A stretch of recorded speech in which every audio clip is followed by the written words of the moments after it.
वही अभिराज अपना phone pocket में रख लक्ष्य के पूरे शरीर को छूते हुए हर जगह देखने लगता है कि कहीं कोई चोट तो नहीं आया उसे। तब लक्ष्य उसका हाथ पकड़ कहता, मैं ठीक हूँ सर, आप ठीक हो ना?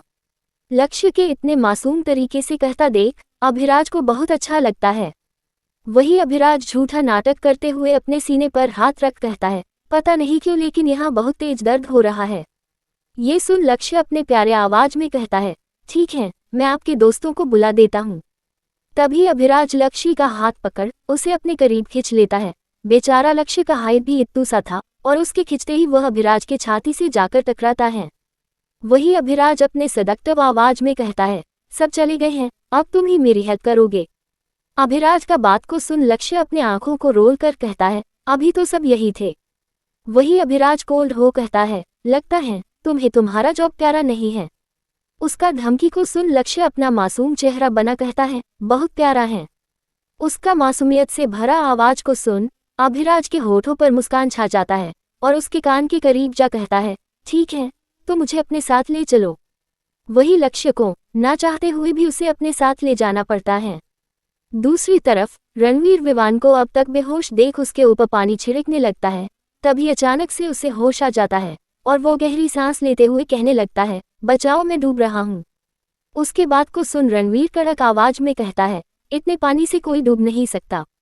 वही रणवीर के हैंडसम लुक को देख विवान थोड़ी देर के लिए खो जाता है, फिर वापस अपने सेंस में आ उठते हुए कहता है, मैं कोई गार्डन नहीं हूँ जो तुम मुझ पर पानी की बरसात कर रहे हो। तभी उससे याद आता कि लक्ष्य अंदर ही था और वह भाग कर जाने को था। तभी रणवीर उसका हाथ पकड़ फिर से अपने तरफ खींच लेता और कोल्डली कहता है, तुम्हारा दोस्त ठीक है और वो जा चुका है। वही विवान का दिल उसके करीब आते ही धड़कने लगता है। अभिराज ने पहले ही मैसेज कर उसे बता दिया था कि वो लक्ष्य के साथ गया हुआ है। ये सुन विवान उससे दूर हो जाता और ठीक है कहते हुए वो भी बार के अंदर जा सब कुछ संभालने लगता। दूसरी तरफ लक्ष्य भी अभिराज के साथ उसके मेंशन पहुंच जाता है और उसके बड़े से मेंशन को देख हैरान हो जाता है। वही अभिराज लक्ष्य को इशारा कर अपने साथ अंदर चलने को कहता है तो वह भी ठीक है कहते हुए अंदर चलने लगता है। बाहर ही लगभग 50 गार्ड खड़े थे। ये देख लक्ष्य अभिराज के सामने जा कहता है, आपको अकेले रहने में डर लगता है क्या? उसके सवाल को सुन अभिराज रुक जाता है और उसे घूरते हुए देख कठोर आवाज में कहता है, अभिराज रायचंद डरता नहीं, लोग अभिराज से डरते हैं। इतना कहते हुए वह अंदर चला जाता है तो लक्ष्य भी अभिराज के पीछे जाने लगता है। जैसे ही लक्ष्य अंदर पहुंचता मेंशन में सारे गार्ड्स लाइन से खड़े हो अभिराज को ग्रीट करते हैं। ये देख लक्ष्य हैरान हो जाता है। वही अभिराज लक्ष्य को अपने साथ अपने रूम में ले जाता है। रूम में जाने के बाद अभिराज दरवाजा को लॉक कर देता है। ये देख लक्ष्य को अब डर लगने लगता और वह हकलाते हुए कहता है, वो मुझे घर जाना है। वही अभिराज लक्ष्य का हाथ पकड़ उसे बेड के पास ले आता है और उसका हाथ छोड़ बेड पर आराम से बैठ अपनी कोट निकाल बेड पर फेंक देता है। ये देख हैरान हो लक्ष्य बस अभिराज को ही देखने लगता है। वही अभिराज लक्ष्य को अपने खा जाने वाले नजर से देखते हुए एक एक कर अपना शर्ट का बटन खोलने लगता है। ये देख लक्ष्य अपने गले का पानी गटकते हुए अपने मासूम आवाज में कहता है, आप क्या कर रहे हो? उसके हालत को देख अभिराज को हंसी आने लगता है और वह अपना शर्ट भी पूरा खोल लक्ष्य का हाथ पकड़ अपनी बाहों में खींच लेता है। इस वक्त दोनों बेहद करीब थे और लक्ष्य का नजर अभिराज के सेक्सी बॉडी पर ना चाहते हुए भी चला जा रहा था। वही अभिराज लक्ष्य का हाथ पके ही अपने सीने पर रखते हुए कहता है, तुम्हारी वजह से मेरे दिल में दर्द हो रहा, अब तुम ही मेरे दर्द का इलाज करोगे।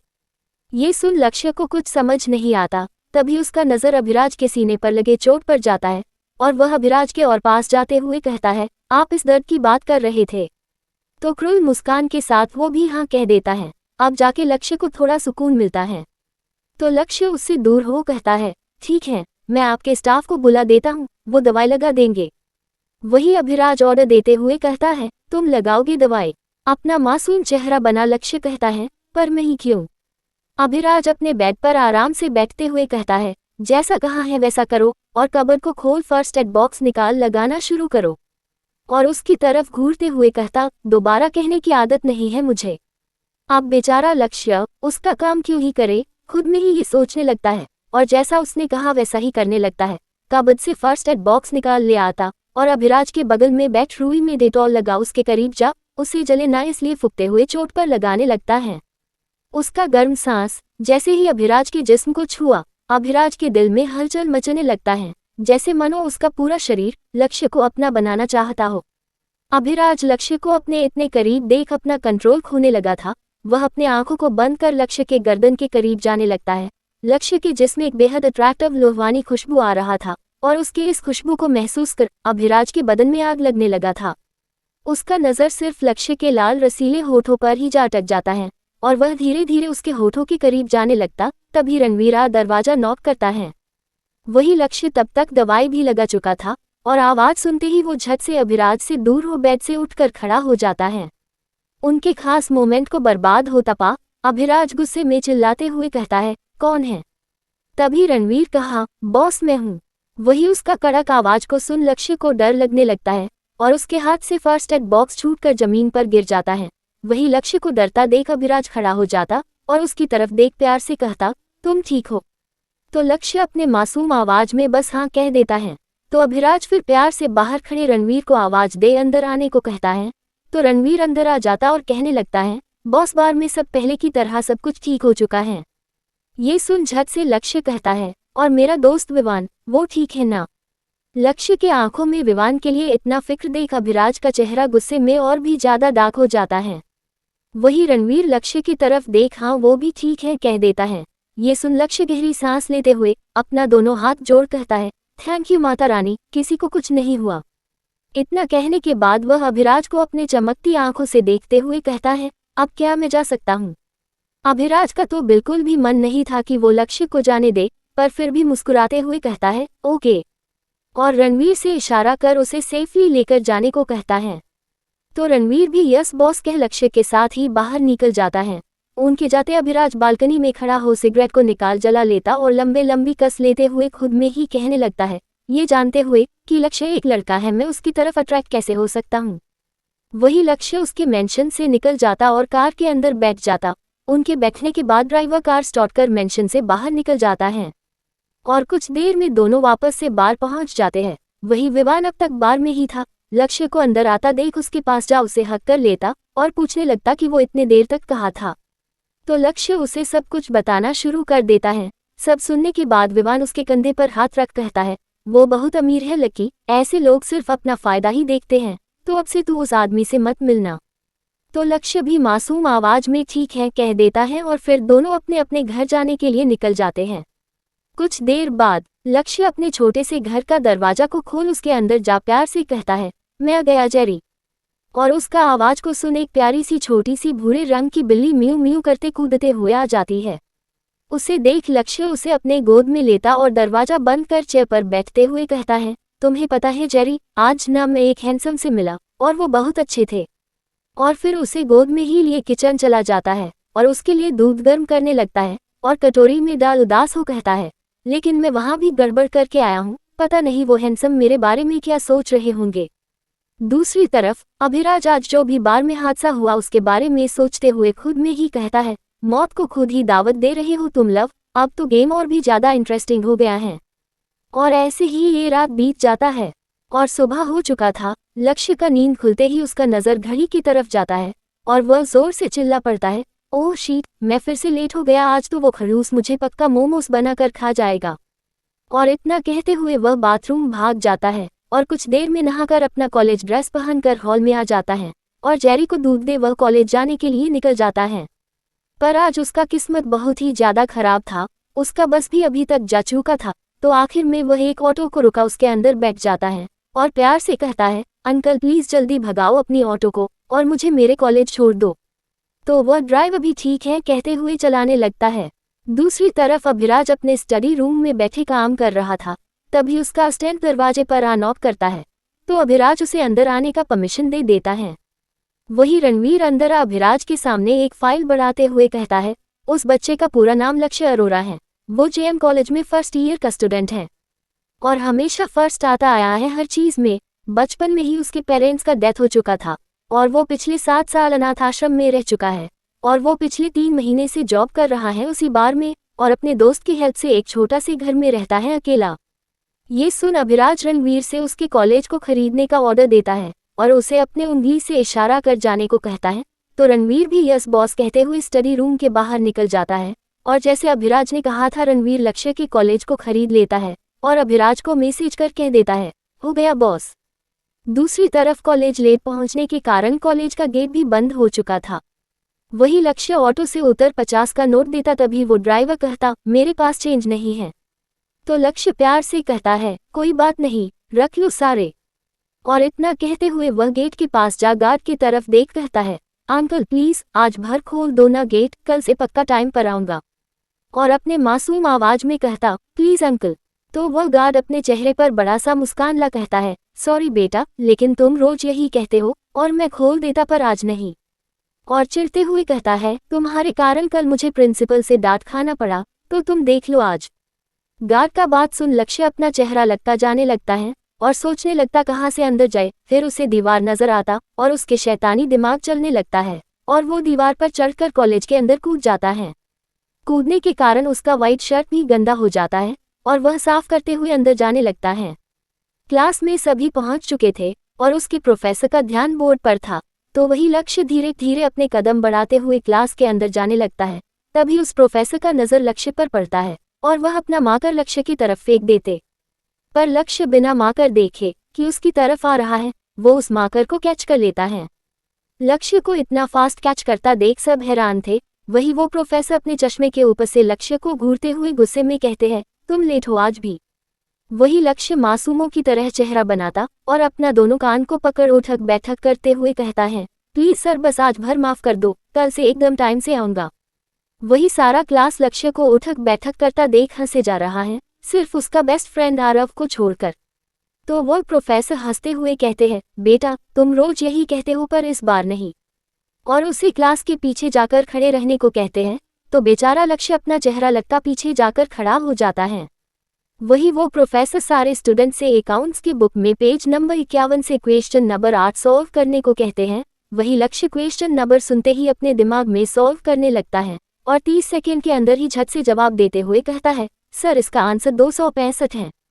वो क्वेश्चन सॉल्व करना बहुत मुश्किल था, पर लक्ष्य के लिए नहीं, उसका दिमाग कंप्यूटर से भी तेज चलता था। साथ ही वो सारे गेम्स में भी मास्टर था और इस बात का पता पूरे कॉलेज को था। और शायद यही वजह था कि वो प्रिंसिपल की आंखों का तारा था, क्योंकि लक्ष्य की वजह से उसके छोटे से कॉलेज का बहुत नाम था और ये देख कॉलेज के सभी स्टूडेंट उससे काफी जलते थे। पर इसके साथ लक्ष्य में एक और खूबी थी, वो कोई भी क्रेडिट कभी खुद नहीं लेता था, हमेशा अपने दोस्तों को या जिस ग्रुप के साथ वो रहता उन्हें ही दिया करता था। उसका आंसर सुन उस प्रोफेसर के चेहरे पर मुस्कुराहट छा जाता है, पर फिर भी वो गुस्से में कहते हैं, ये मत सोचना कि तुम्हारा जवाब सुन मैं पिघल जाऊंगा, ऐसे ही खड़े रहोगे तुम पूरा क्लास। तो लक्ष्य भी मुस्कुराते हुए ठीक है सर कह देता है, तो वह प्रोफेसर भी आगे का टॉपिक समझाने लगते हैं। दूसरी तरफ अभिराज रणवीर से लक्ष्य के कॉलेज के प्रिंसिपल को कॉल करने को कहता है और उसे खुद की कंपनी में इंटर्नशिप करने के लिए ऑफर देने को कहता है। तो रणवीर ठीक है बॉस कह देता है और कॉल कर देता। जैसे ही प्रिंसिपल के फोन में अभिराज के असिस्टेंट का कॉल आता देखा, वह हैरान हो जाता है और वह झट से फोन को अपने कान में लगा कहता है, यस सर क्या सेवा कर सकता हूँ आपका। वही रणवीर भी हेलो करते हुए कहता है, तुम्हारे कॉलेज में एक स्टूडेंट है लक्ष्य अरोरा, उसे हम अपनी कंपनी में इंटर्नशिप देना चाहते हैं। उसका बात सुन प्रिंसिपल झट से ओके कह देता है।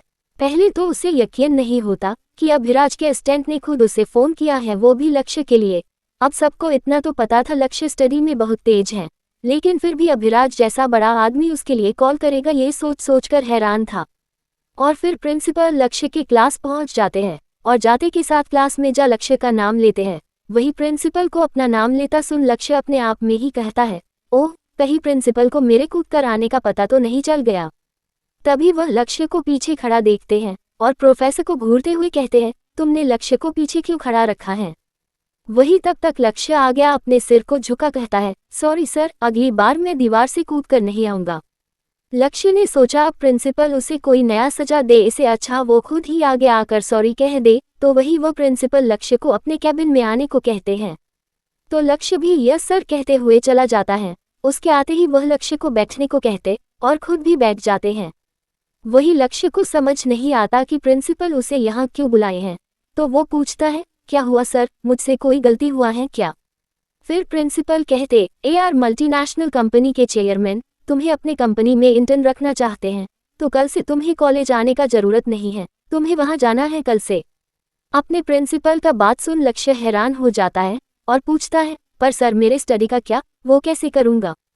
तब प्रिंसिपल कहते हैं, तुम्हारा दिमाग खराब है क्या लक्ष्य, इतने बड़े कंपनी के मालिक खुद तुम्हें ऑफर कर रहे और तुम्हें स्टडी का फिक्र है। ये सुन लक्ष्य को गुस्सा आ जाता है और वह खड़ा हो कहता है, सॉरी सर, लेकिन जिस आदमी को मैं जानता नहीं, मैं उसके साथ काम नहीं कर सकता हूँ।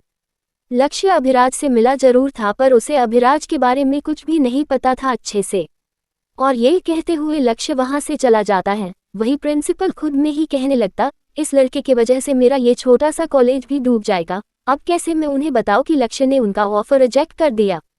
वही रणवीर भी अभिराज को आकर सब कुछ बता देता है। यह सुन अभिराज उसे अपने उंगली से इशारा करते हुए जाने को कहता है, तो वह भी ओके बॉस कहते हुए अभिराज के रूम से निकल जाता है। इस वक्त अभिराज एक होटल रूम में था और वो क्रूर मुस्कान के साथ खुद में ही कहता है, मुझे पता था क्यूटी, तुम मेरा ऑफर रिजेक्ट कर ही दोगे, पर डोंट वरी, बहुत जल्द तुम मेरे पास खुद चलकर आओगे। इतना कहते हुए वह सोफे पर किसी किंग की तरह बैठ वाइन निकाल कर अपने ग्लास में ले पीने लगता है। तभी पीछे से एक सुंदर लड़की जो रेड कलर का मिनी सा ड्रेस पहने हुई थी, वह अभिराज को पीछे से ही उसके सीने पर अपना हाथ रख अपने सदक्तव आवाज में कहती है, I miss you so much अभी। और आगे अभिराज के गोद में बैठ अपने नाखून से उसके चेहरे को छूते हुए कहती है, सिर्फ तुम्हारे लिए मैंने उसे भी छोड़ दिया है और बस तुम्हारी बनकर रहना चाहती हूँ। इतना कहते हुए वह अभिराज का शर्ट का बटन खोलते हुए उसके शरीर को चूमने लगती है। तभी उसके दरवाजे को खोलकर एक आदमी अंदर आ जाता है और उन दोनों को देख वह आदमी उस लड़की को एक थप्पड़ जड़ देता है। वही वह लड़की चिल्लाते हुए कहती है, तुम्हारा हिम्मत कैसे हुआ। तभी वह उस आदमी का चेहरा को देख उसके चेहरे का रंग उड़ जाता और कहती है, बेबी तुम। शेखर उस लड़के का नाम था और वह उस खूबसूरत लड़की का मंगेतर था और कुछ दिन में उन दोनों का शादी होने वाला था। वही अभिराज हंसते हुए खड़ा होता है और शेखर की तरफ देख कहता है, देखा, मैंने तुमसे कहा था कि तुम्हारी मंगेतर तुम्हें धोखा दे रही है, अब यकीन तो हो ही गया होगा तुम्हें मेरी बातों पर। वही वह लड़की गुस्से में अभिराज से कहती है, यू रास्कल, मतलब ये सब तुम्हारा प्लान था। वही शेखर उसका हाथ पकड़ कहता है, नहीं मेरा था, पर तुम सच में मुझे धोखा दे रही थी इतने समय से। और ये कहते हुए वह उस होटल रूम से चला जाता है, अपना अंगूठी उसके मुंह पे मारकर। और वह लड़की वही जमीन पर बैठ रोने लगती है। तो अभिराज नीचे बैठ क्रूर मुस्कान के साथ कहता है, कहा था मैंने, अभिराज के रास्ते में आओगी तो जिंदगी बर्बाद कर दूंगा। और इतना कहते हुए वह वहां से उठ रूम से निकल जाता है। वही वह लड़की खड़ी हो अपने आंसू को पोंछते हुए खुद में ही कहती है, अभिराज रायचंद, एक दिन मैं भी इसका बदला लेकर रहूंगी तुमसे। दूसरी तरफ लक्ष्य अपने कॉलेज में बैठा आज जो भी प्रिंसिपल ने कहा था उससे याद किए जा रहा था। तभी उसका दोस्त आरव वहां आ उसके कंधे पर अपना हाथ रख कहता है, लक्ष्य तुम ठीक हो ना। आरव भी देखने में बहुत ही प्यारा सा था और वह लक्ष्य का स्कूल के टाइम से ही बहुत अच्छा दोस्त हुआ करता था। तो लक्ष्य अपने मासूमियत भरे आवाज में कहता है, नहीं यार, पता नहीं ये यार कौन है और वो मुझे अपनी कंपनी में इंटर्नशिप क्यों देना चाहता है। AR ये नाम सुनते ही वहां बैठे सभी लोग लक्ष्य को घूरने लगते हैं। वही लक्ष्य और आरव का भी नजर उन सब पर जाता है जो उन्हें ही देख रहे होते हैं। तभी एक लड़की जो बहुत ही खूबसूरत और प्यारी सी थी, वह उन दोनों के कंधे पर अपना हाथ रख चिढ़ते हुए कहती है, यार तुम दोनों मुझे छोड़कर फिर से अकेले ठुसने आ गए। तभी आरव उससे चिढ़ाते हुए कहता है, हाँ तू बहुत खाती है ना इसलिए। उसका बात को सुन वह लड़की जिसका नाम पाखी था, वह उसके सर पर जोर से चमेट मारते हुए कहती है, कौन सा तेरे पैसों का खाती हूँ। और थोड़ा एटीट्यूड के साथ कहती, मेरा बॉयफ्रेंड है मेरा खर्चा उठाने के लिए। उसका बात सुन आरव अपने आंखों को रोल कर धीमे आवाज में कहता है, वो भी एक नंबर का कमीना। तो पाखी उसे घूर कर देखते हुए पूछती, क्या कहा तुमने। तो बेचारा आरव अपना सर हिलाते हुए कहता, कुछ भी तो नहीं। वही लक्ष्य अब भी बस AR कौन है उसी के बारे में सोच रहा था। तो पाखी उसके लटके चेहरे को देख उससे कहती है, अब तुझे क्या हो गया है, तू क्यों ऐसे देवदास बना बैठा है। तभी लक्ष्य अपनी खूबसूरत चमकती आंखों से पाखी को देख कहता, तुझे पता है कि ये AR कौन है। पहले तो पाखी को समझ नहीं आता कि लक्ष्य किसकी बात कर रहा, फिर वो डिटेल्स में पूछती आखिर बात क्या है। तो लक्ष्य शुरू से सब कुछ बता देता उसे। उसका सारा बात सुन पाखी जोर से चिल्लाते हुए कहती है, क्या तूने अभिराज रायचंद की कंपनी में इंटर्नशिप करने का ऑफर रिजेक्ट कर दिया। वही लक्ष्य अपना मासूम चेहरा बना कहता, अब ये अभिराज रायचंद कौन है। तो पाखी अपने चेहरे पर मुस्कान ला कहती है, लड़कियों के ख्वाबों का राजकुमार है वो, हैंडसम अमीर के साथ साथ एशिया का मोस्ट एलिजिबल बैचलर है, मतलब अभी तक सिंगल है। और उसके सर पर मारते हुए कहती है, तू बुरा फंसने वाला है, क्योंकि मैंने सुना है वो बहुत जिद्दी और गुस्से वाला है, जो चाहता वो हासिल करके ही दम लेता है। ये सुन लक्ष्य और आरव दोनों हैरान हो जाते हैं। अब लक्ष्य को कुछ समझ नहीं आता कि वो अब क्या करे। फिर ज्यादा ना सोचते हुए वह अपना बैग ले वहां से दोनों को बाय कहते हुए निकल जाता है। दूसरी तरफ अभिराज अपने ऑफिस में बैठा काम कर रहा था। तभी रणवीर उसके कैबिन का दरवाजा नॉक करता है, तो अभिराज भी उसे आने का परमिशन दे देता और उसकी तरफ देखने लगता है। तो रणवीर अपनी नजरों को ऊपर कर कहता है, बॉस बार में जो हमला हुआ था वहां का सारा सीसीटीवी फुटेज चेक कर चुका हूँ। किसी ने पहले से ही पूरा फुटेज डिलीट कर लिया था और अब फुटेज रिस्टोर करना नामुमकिन है। फिर कुछ सोचते हुए कहता है, शायद किसी ट्रेन्ड हैकर का काम है। उसका सारा बात सुनने के बाद अभिराज अपने कोल्ड आवाज में कहता है, रहने दो अभी ये सब, और जो मैंने कहा था वो हो गया। तब रणवीर झट से कहता, यस बॉस हो गया। और इतना सुना अभिराज उसे जाने को कह देता है। वही अभिराज अपने क्रूर मुस्कान के साथ कहता, अब तो तुम्हें मेरे पास आना ही होगा लक्ष्य, किसी भी हालत में। शाम का वक्त हो गया था। लक्ष्य बार जाने के लिए अपने घर से निकल गया था और कुछ देर में वह बार पहुंच जाता है और अंदर जाने को था। तभी एक गार्ड अपना हाथ लक्ष्य के आगे कर उसे जाने से रोक कहता है, तुम अंदर नहीं जा सकते। तो लक्ष्य उसे देख कहता है, क्यों भैया, आप मुझे अंदर जाने से क्यों रोक रहे हो। तभी वहां बार के गेट को खोलते हुए वहां का मैनेजर आ जाता और हंसते हुए कहता है, क्योंकि इस बार को किसी और ने खरीद लिया है और यहाँ के नए मालिक तुम्हें इस बार के आसपास भी नहीं देखना चाहते हैं। मैनेजर का बात को सुन लक्ष्य उदास हो कहता है, किसने खरीदा है। तभी मैनेजर क्रूर मुस्कान के साथ कहता, AR ने। फिर से AR ये नाम सुन लक्ष्य उस मैनेजर के सामने अपना हाथ जोड़ते हुए कहता है, प्लीज सर, आप मुझे जॉब से मत निकालिए, मैं आपसे वादा करता हूँ अब से कोई गड़बड़ नहीं करूँगा। वह मैनेजर लक्ष्य का कोई बात नहीं सुनता और अपने मन में ही कहता है, अब उस दिन के तुम्हारे किए हरकत का सजा तो तुम्हें मिलेगा ही। और इतना कहते हुए वह उसके मुंह पर ही गेट को बंद कर चला जाता है। वही लक्ष्य उदास हो वहां से थोड़ा दूर जा एक बेंच पर बैठ जाता और सोचने लगता अब वह करे क्या। वही ऑफिस में बैठा अभिराज अपने फोन में सारा नजारा देख रहा होता है और लक्ष्य के उदास चेहरे को देखते हुए कहता है, बस करो क्यूटी, खुद को और मुझे इतना तड़पाना, और चले आओ मेरे पास। इतना कहते हुए वह अपना फोन बंद कर अपने चेयर से उठ अपना कोट ले ऑफिस से निकल जाता है। वही लक्ष्य भी फिर खड़ा हो अपने घर चला जाता है। अपना घर पहुंचने के बाद वह अपनी बिल्ली को गोद में ले उसे हक करते हुए पूछता है, जेरी मैं क्या करूं, न जाऊं क्या उस कंपनी में। यही सोचते हुए वह जेरी के साथ ही अपने बेड पर सो जाता है। और आज मॉर्निंग में लक्ष्य का नींद जल्दी खुल जाता है और वह जल्दी से तैयार हो कॉलेज जाने के लिए निकल जाता है। अपने घर के निकलते ही उसे ऑटो वाला मिल जाता है। ये देखकर वह बहुत खुश हो जाता है, क्योंकि लक्ष्य का घर जिस गली में था वहां ऑटो कभी नहीं आता था, पर आज था, तो लक्ष्य भी झट से उसके अंदर बैठ जाता है। कुछ देर में लक्ष्य कॉलेज पहुंच जाता है। फिर वो उस ऑटो वाले को पैसे देने लगता। तभी वह ड्राइवर कहता है, सॉरी सर, लेकिन मैं आपसे पैसे नहीं ले सकता, किसी ने पहले ही दे दिया है। ये सुन लक्ष्य हैरान हो कहता है, किसने दिया, मुझे नहीं पता। ये कहते हुए वो ऑटो वाला वहां से निकल जाता है। लक्ष्य को कुछ समझ नहीं आता कि आखिर कौन ये सब कर रहा है। फिर ज्यादा ना सोचते हुए वह कॉलेज के गेट से अंदर जाने लगता है और अपनी क्लास जा आरव के बगल में बैठ जाता है। तभी उसके क्लास में प्रिंसिपल आ जाते और लक्ष्य की तरफ देखते हुए कहते हैं, लक्ष्य तुम अब इस क्लास में नहीं बैठ सकते हो। वही लक्ष्य अपने मासूम आवाज में सवाल करता है, पर क्यों सर। तब उसके प्रिंसिपल कहते हैं, क्योंकि तुम्हारा स्कॉलरशिप कैंसिल किया जा रहा है, कल तक सारे फीस दे दो, फिर क्लास के अंदर बैठने का परमिशन मिलेगा। लक्ष्य को अब बहुत गुस्सा आने लगता है और उसे ये समझ आ चुका था कि ये सब AR का किया धरा है। तो वह ठीक है कहते हुए वह क्लास से बाहर निकल जाता है और कॉलेज के गेट से बाहर निकलते हुए ऑटो में बैठे AR मल्टीनेशनल कंपनी जाने के लिए निकल जाता है। आज वो ठान लिया था कि ये जानकर रहेगा कि आखिर ये है कौन और क्यों उसकी जिंदगी में ग्रहण बनकर बैठा है। दूसरी तरफ अभिराज कॉन्फ्रेंस हॉल में कुछ क्लाइंट के साथ एक जरूरी मीटिंग में बैठा था। तभी उसके फोन में नोटिफिकेशन का आवाज आता है, तो वह अपना फोन निकाल देखता और मैसेज पढ़ने के बाद वह वापस अपने फोन को रख मीटिंग अटेंड करने लगता है। वही लक्ष्य भी अभिराज के ऑफिस पहुंच जाता है। जैसे ही उसका नजर कंपनी पर जाता उसका आंख फटा का फटा रह जाता।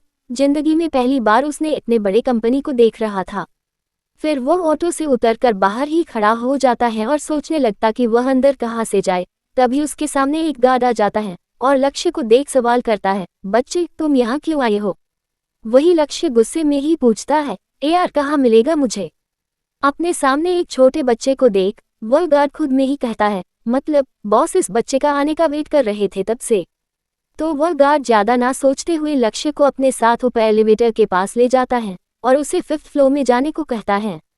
वही लक्ष्य एलिवेटर को देख थोड़ा सहमे आवाज में कहता है, थैंक यू भैया, पर मैं सीढ़ियों से ही चला जाऊंगा। और इतना कहते हुए वह सीढ़ियों से ही भागते हुए जाने लगता है। कुछ ही देर में लक्ष्य 5th फ्लोर में पहुंच जाता और वहां पहुंचकर रिसेप्शनिस्ट से पूछता है, क्या आप मुझे बता सकती हैं कि ये यार अभी कहाँ मिलेंगे? तो वह रिसेप्शनिस्ट मुस्कुराते हुए कहती है, क्या आपके पास उनसे मिलने के लिए अपॉइंटमेंट है? तब लक्ष्य अपना सर कोना में हिला देता है। तो वह रिसेप्शनिस्ट कहती है, सॉरी सर, अगर अपॉइंटमेंट नहीं है तो मैं आपको अंदर जाने नहीं दे सकती। ये सुन लक्ष्य उदास हो जाने को था, तभी उस रिसेप्शनिस्ट के पास एक फ़ोन कॉल आता है और वह लक्ष्य को आवाज़ दे कहती है, लक्ष्य सर आप अंदर जा सकते हैं अब। उसके मुंह से खुद का नाम सुनकर लक्ष्य थोड़ा हैरान हो जाता और फिर ज़्यादा ना सोचते हुए वह ऑफिस के अंदर चला जाता है। तभी उसे रणवीर मिल जाता। वही रणवीर को देख लक्ष्य थोड़ा सोचने लगता कि आखिर उसने कहीं तो इसे देखा है।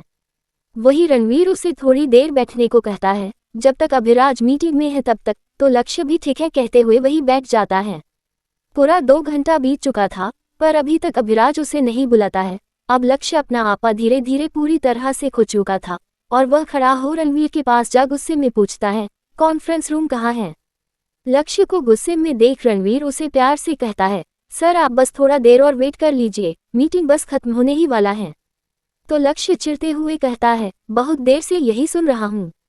और ये कहते हुए वह खुद ही कॉन्फ्रेंस रूम ढूंढने लगता है और थोड़ी देर में उसे कॉन्फ्रेंस रूम मिल जाता है और वह बिना परमिशन के ही अंदर चला जाता है।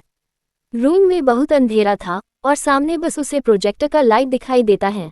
तो वह सामने खड़ा हो चिल्लाकर कहता है, यू साइको इंसान, तुम्हें दिक्कत क्या है मुझसे? क्यों मेरे पीछे पड़े हो? मेरा कॉलेज काम सब बर्बाद करके रखे हो तुम। होगे तुम अमीर अपनी जगह पर, किसी को भी खरीद सकते हो, लेकिन मैं तुम्हारे लिए काम कभी नहीं करूंगा, तुम कभी मुझे खरीद नहीं पाओगे, समझे?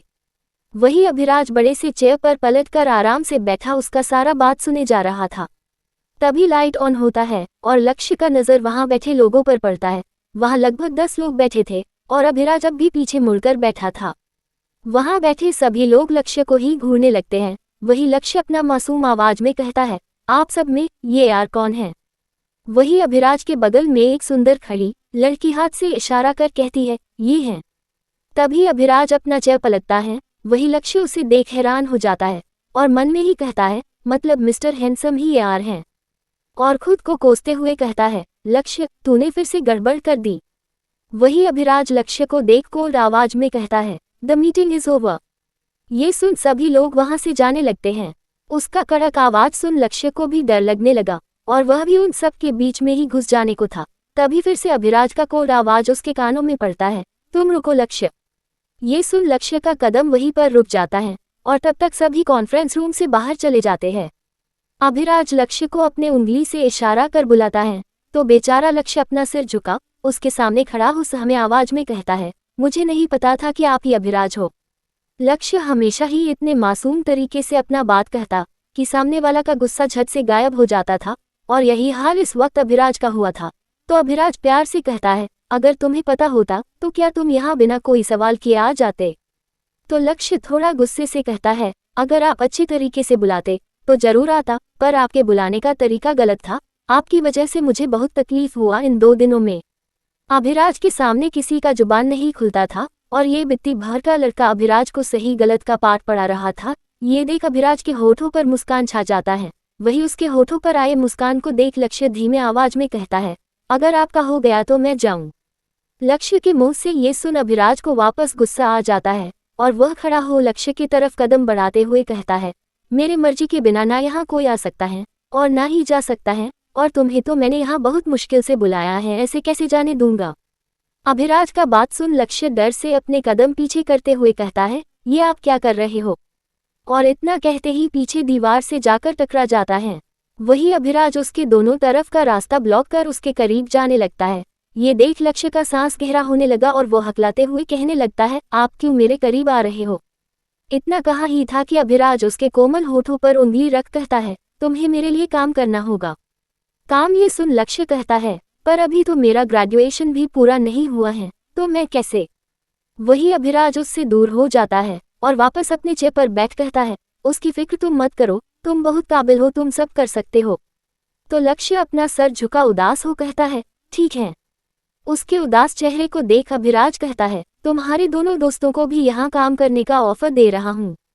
ये सुनते ही लक्ष्य के होठों पर मुस्कान छा जाता और वह अभिराज के पास जा कहता है, सच्ची। उसे वापस खुश देख अभिराज को बहुत सुकून मिलता है और वह प्यार से बस अपना सर हिला देता है। लक्ष्य अपने लिए नहीं बल्कि आरव के लिए खुश था, क्योंकि उसे हमेशा से ही काम करना था। उसका भी फैमिली में काफ़ी दिक्कत चल रहा था पैसों को लेकर, और अगर वो यहाँ काम करेगा तो उसका दिक्कत भी थोड़ा कम हो जाएगा। यही सोचते हुए लक्ष्य अभिराज के पास जा अपनी प्यारी मुस्कान के साथ कहता है, थैंक यू सर, और जो भी थोड़ी देर पहले मैंने आपको कहा उसके लिए सॉरी। इतना कह लक्ष्य वहाँ से निकल जाता है। उसके जाते ही अभिराज अपने चेयर पर सिर को टिका खुद में कहता है, आई डोंट नो लक्ष्य, ये क्या है, पर तुम्हें मैं अपने करीब देखना चाहता हूँ और इसके लिए मैं कुछ भी कर सकता हूँ। और फिर रणवीर से उसके दोनों दोस्तों को भी इंटर्नशिप देने को कहता है, तो रणवीर भी यस बॉस कहते हुए चला जाता है। ये दिन ऐसे ही बीत जाता है। सुबह का वक्त हो चुका था। लक्ष्य का नींद भी जल्दी खुल जाता और खुलते के साथ वो आरव और पाखी को कॉन्फ्रेंस में कॉल कर कहता है, यार आज हम तीनों का ऑफिस में पहला दिन है, तो हम लेट नहीं हो सकते। तो पाखी लक्ष्य से कहती है, हम टाइम पर पहुंच जाएंगे, बस तू जल्दी आ जाना, और वैसे भी मैं अपने प्रिंस चार्मिंग को देखने के लिए बेकरार हूँ। कौन प्रिंस चार्मिंग? आरव सवाल करता है, तो पाखी चिढ़ते हुए कहती है, ओफ डफर, अभिराज और कौन। उसके बातों को सुन लक्ष्य कहता है, पाखी ज्यादा उनके क्लोज जाने की कोशिश मत करना। तभी पाखी ताना कसते हुए कहती, क्यों तुझे जलन हो रहा है क्या? वही लक्ष्य हकलाते हुए कहता है, मुझे क्यों होगा, टाइम पर तुम दोनों आ जाना। ये कहते हुए फोन को काट देता है और बैठे अपने आंखों को बंद किए खुद में ही कहता, उनके करीब आने से मेरा दिल इतने तेजी से क्यों भाग रहा था। फिर ज्यादा ना सोचते हुए वह भी जल्दी से रेडी हो जाता और अपने जेरी को दूध दे घर को लौट कर निकल जाता है। To more update please subscribe my channel. Thank you.